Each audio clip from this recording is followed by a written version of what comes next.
Moscow's trade arteries are bleeding. The once powerful Baltic Black Sea port lines, the backbone of Russia's global oil reach, are now crippled, struck by what's being called the FLAMINGO Strike, a coordinated, brutal shutdown that has sent shockwaves through international markets. The heart of Moscow's export economy has stopped beating. You have to understand what that means. When a nation built on resource dominance loses its trade ports, it's not just an economic wound, it's a geopolitical collapse in motion. Every ship halted, every barrel delayed, sends ripples from St. Petersburg to Shanghai. This strike isn't random, it's strategic. The Flamingo operation, hitting the main oil port and shadow fleets that carry sanctioned crude under false flags, exposes how fragile Russia's black market logistics have become. The so-called shadow ships were Moscow's lifeline silent carriers moving billions of dollars in oil under the radar. And now they're trapped, stranded, or seized.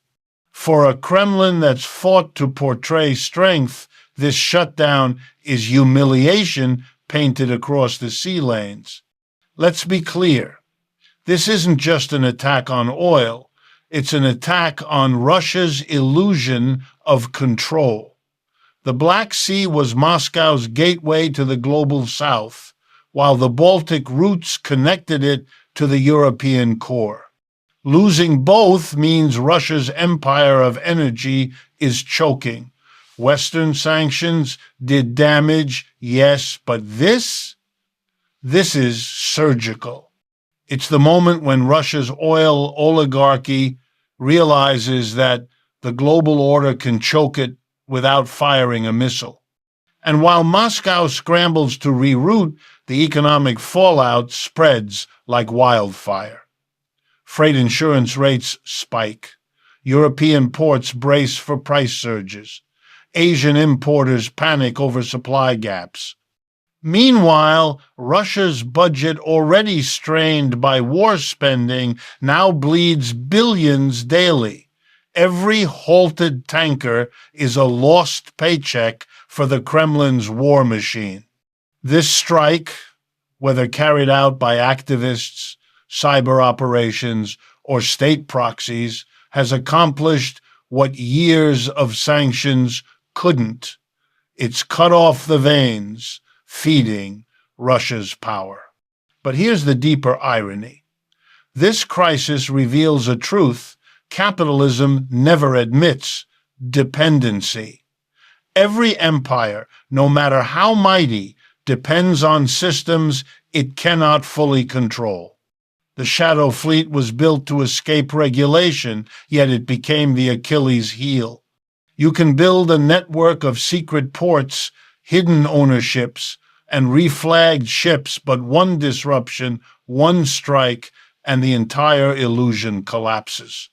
The global capitalist system runs on these illusions, and Russia's fall today could be tomorrow's lesson for every superpower pretending it's untouchable. Now watch how the narrative spins. Moscow will call it sabotage, the West will call it economic justice, and the markets will call it volatility. But underneath it all, workers, dockers, sailors, traders will pay the price. Inflation rises, wages stagnate, and the real cost of geopolitical chess lands on ordinary lives. This is not just Russia's crisis, it's capitalism's theater of fragility, exposed under the pressure of greed and power. The Flamingo Strike didn't just stop ships, it stopped illusions, it showed how quickly an empire built on oil and arrogance can drown in its own waters. The Flamingo Strike has torn through the very veins of Russia's economic lifeline. The Baltic Black Sea corridor, once hailed as the crown jewel of Moscow's trade dominance, now lies crippled. This isn't merely a logistical setback, it's an economic paralysis. For years, these ports were the channels through which Russia moved its greatest weapon, oil. Every ship leaving Primorsk or Novorossiysk carried more than crude. It carried leverage, influence, and political currency. Now, those same routes are silent, choked by a strike that has done what sanctions and embargoes could not. The engines of Russia's export machine have been turned off, and the silence on those docks speaks louder than any missile strike. The Flamingo Strike's precision suggests deep coordination and knowledge of Russia's trade skeleton. It didn't target just one terminal or one fleet, it struck the artery that connects the Baltic to the Black Sea, Moscow's twin channels for power projection. Think of it as cutting both the left and right arms of an empire mid-grip. Oil tankers are stranded, rail lines backed up for miles, and refineries forced into emergency shutdowns. Each halted shipment is more than an economic loss, it's a political wound, a public reminder that Moscow's control over its trade empire is not absolute. Even more striking is how this single disruption has exposed the global dependency built around Russia's exports. Insurance firms are freezing coverage, traders are rerouting cargoes, and neighboring economies are already bracing for aftershocks. Europe, still partially reliant on alternative Russian flows through shadow channels, now faces renewed supply anxiety.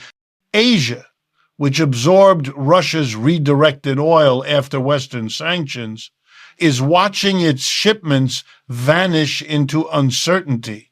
The Flamingo Strike didn't just hit Russian ports, it sent tremors across continents, revealing just how interconnected and vulnerable global trade truly is. This is not just an act of defiance, it's a strategic masterstroke. The strike has forced Moscow to confront the fragility of its own infrastructure and the limits of its maritime resilience.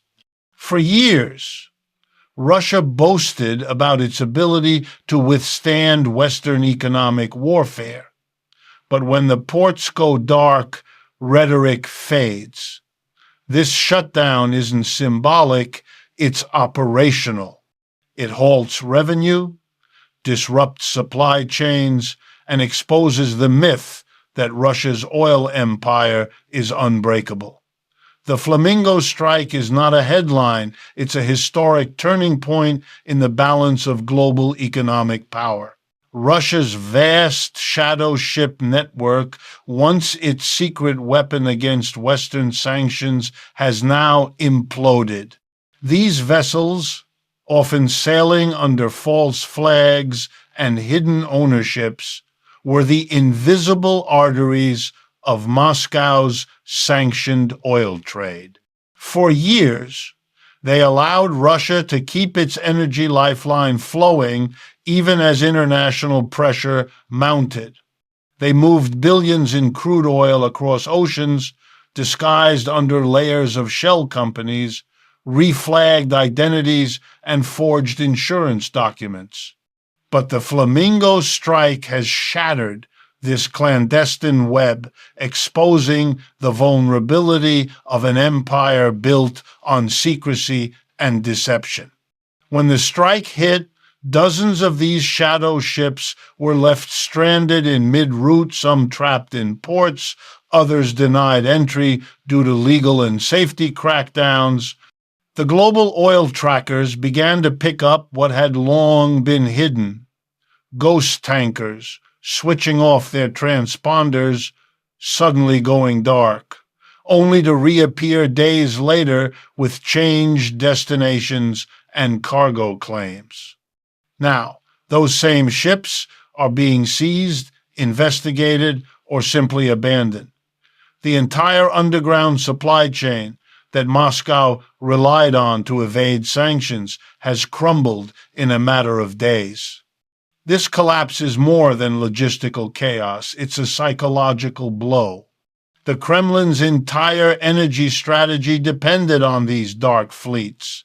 They were symbols of defiance, proof that Russia could outmaneuver Western restrictions and still keep its economy afloat. But now, those same ships have become liabilities. Without reliable insurance or access to compliant ports, they are nothing more than floating symbols of economic desperation. The secrecy that once protected Moscow's profits has turned into a trap, isolating it further from the world market. The Flamingo Strike has effectively revealed the fragility of this parallel economy. It demonstrated that Russia's so-called independence was only as strong as the cooperation of the black market system sustaining it. The international community, through coordinated maritime and cyber monitoring, exploited that weakness with surgical precision. Shadow fleets rely on invisibility, but once exposed, they collapse under their own illegitimacy. As of now, Russia faces the impossible task of rebuilding its logistics in full daylight under global scrutiny. Every vessel that once carried sanctioned crude now carries suspicion. Every route once hidden is now traced. The myth of Moscow's untouchable oil network is gone. The Flamingo Strike didn't just stop the ships, it dismantled the illusion that Russia could ever truly hide from global accountability.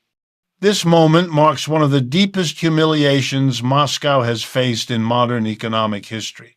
For decades, Russia projected power through control of its resources, control of its trade routes, and control of its narrative. Yet, the Flamingo Strike stripped that illusion bare. What once looked like strength now reveals fragility. The Kremlin, which boasted of self-sufficiency and global resilience, is now forced to watch its trade arteries collapse in real time. The world is witnessing something far greater than an economic disturbance. It's the disintegration of Moscow's claim to invincibility. The Black Sea and Baltic Sea have always been more than geographic zones. They are political lifelines. The Black Sea, connecting Russia to the Middle East and Africa, was Moscow's southern gateway to global influence. The Baltic, facing Europe, represented its bridge to the West. To lose both simultaneously is to be cut off from the world's economic bloodstream.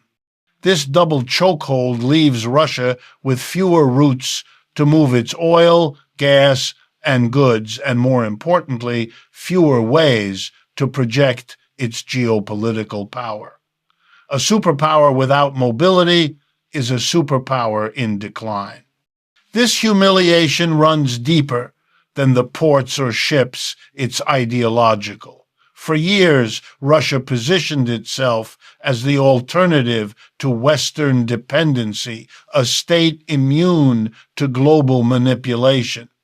It framed itself as the last stronghold of sovereignty in a world dominated by multinational interests. Yet the strike revealed that Russia, like every capitalist power, is entangled in the very systems it claimed to defy. Insurance, shipping, trade logistics, all controlled by the same global networks it sought to escape. When those networks turn against it, the myth of independence collapses. Now, as Moscow scrambles to reroute exports through vulnerable alternatives like Arctic paths or Chinese-controlled corridors, it faces a new kind of vulnerability: exposure. Every attempt to recover will be under watch.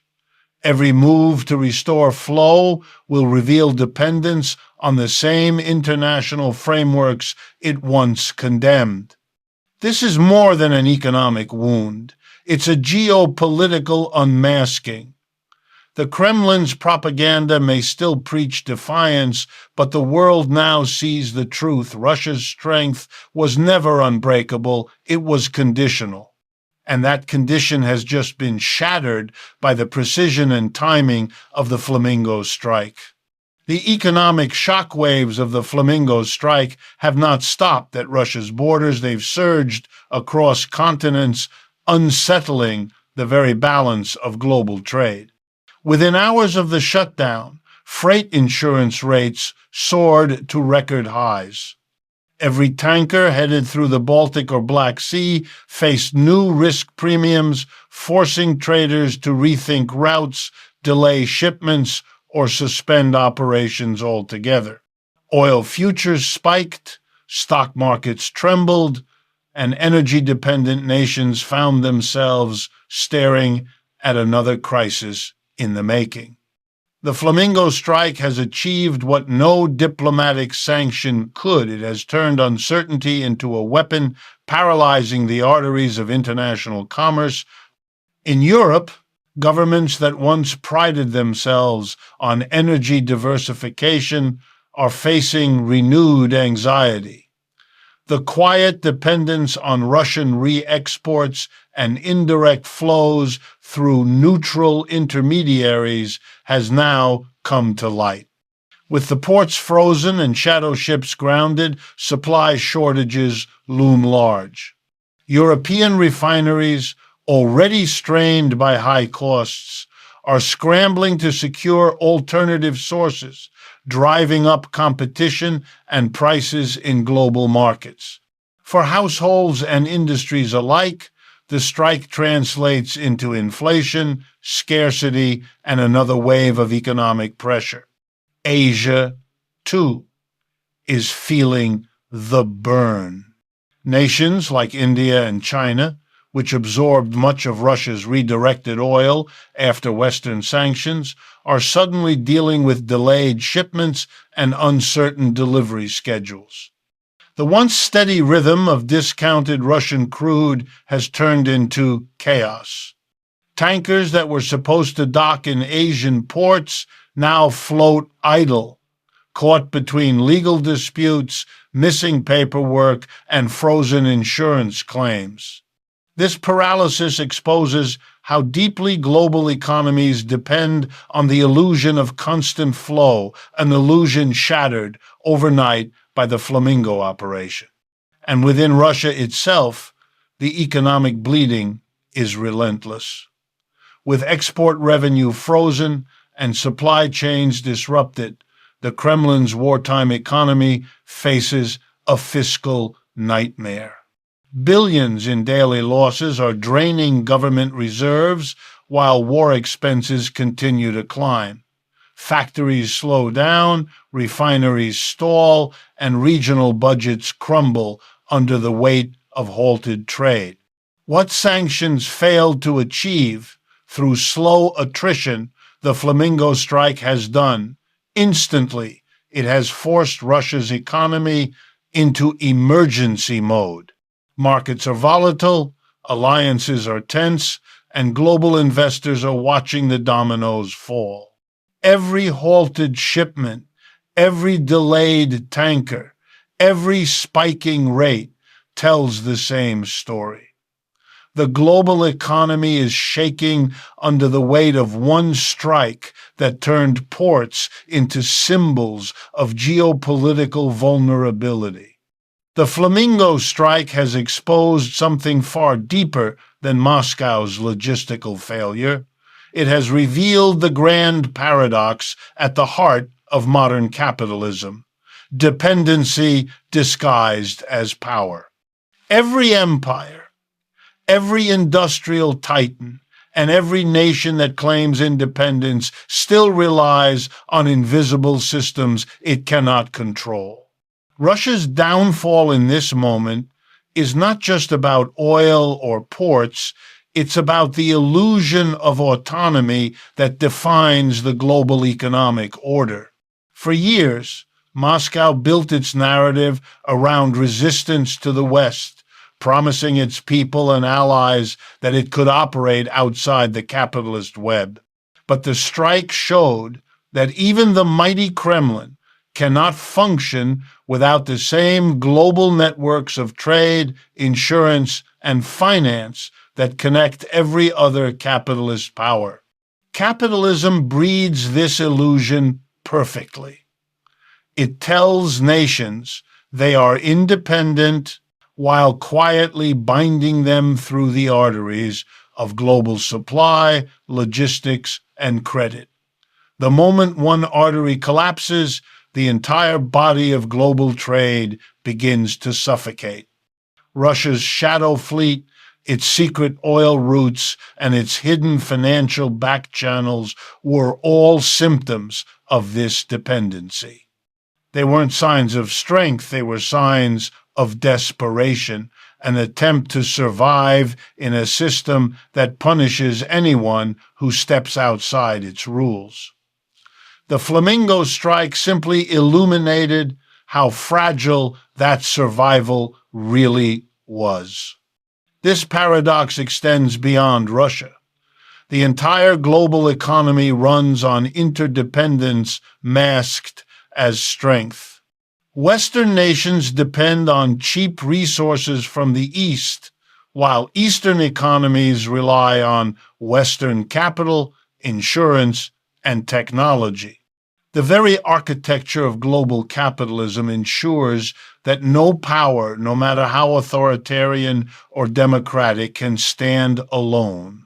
The Flamingo Strike, by severing just a few key routes, demonstrated how one disruption can unmask the dependency of the whole system. And in that exposure lies the real political earthquake. For the Kremlin, it means humiliation. For the world, it means revelation. It proves that globalization has made every empire vulnerable to collapse from within its own design. Power today is not about possession, it's about participation. The Flamingo Strike made that clear. Russia's empire was never sovereign. It was entangled.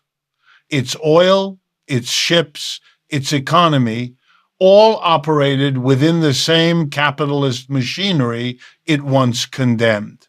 And when that machinery turned against it, the illusion of independence dissolved instantly, leaving only the truth of dependency beneath the wreckage. Beneath the headlines, beyond the power plays, and away from the political theater, lies the harshest reality of all the human cost. Every time governments clash, every time economic warfare is unleashed, it is the workers, the ordinary citizens, who bear the burden. The Flamingo Strike may have targeted ports and ships, but the ripple of its consequences has struck homes, factories, and markets across the world. Dock workers now face layoffs as ports remain idle. Truckers wait for shipments that will never arrive. Factory workers in dependent economies lose hours and wages as supply chains freeze. The elite debates strategy, while the global working class pays the price in silence. Inflation is already rising. The cost of fuel, food, and essential goods creeps upward with every day the trade routes remain blocked. For millions living paycheck to paycheck, a small increase in oil prices translates into real suffering, higher transport costs, pricier groceries, reduced heating in winter. In developing nations, where economies rely on affordable imports, the consequences are even harsher. The Flamingo Strike has transformed into a slow economic contagion that punishes those who had no part in the conflict. This is the recurring tragedy of modern geopolitics. When the powerful wage economic war, the powerless endure it. Politicians will call it necessary pressure. Economists will label it market correction. But for families across Eastern Europe, Central Asia, and beyond, it feels like another betrayal by systems that promise stability yet deliver chaos. It's another reminder that in the capitalist order, crises trickle downward. The profits are privatized, but the pain is socialized. And yet, beyond the immediate losses, something deeper is happening, a growing awareness among the working class that these conflicts are not fought for them, but against their interests. When oil stops flowing, when ports close, when prices rise, it becomes clear that the real battlefield isn't between East and West, it's between those who control the wealth and those who create it. The Flamingo Strike has shown how fragile the lives of workers are in a system that treats them as collateral damage. It revealed that behind every geopolitical event lies a hidden war on ordinary people, those who build, ship, and sustain the world's economies, yet remain the first to suffer when those economies crumble.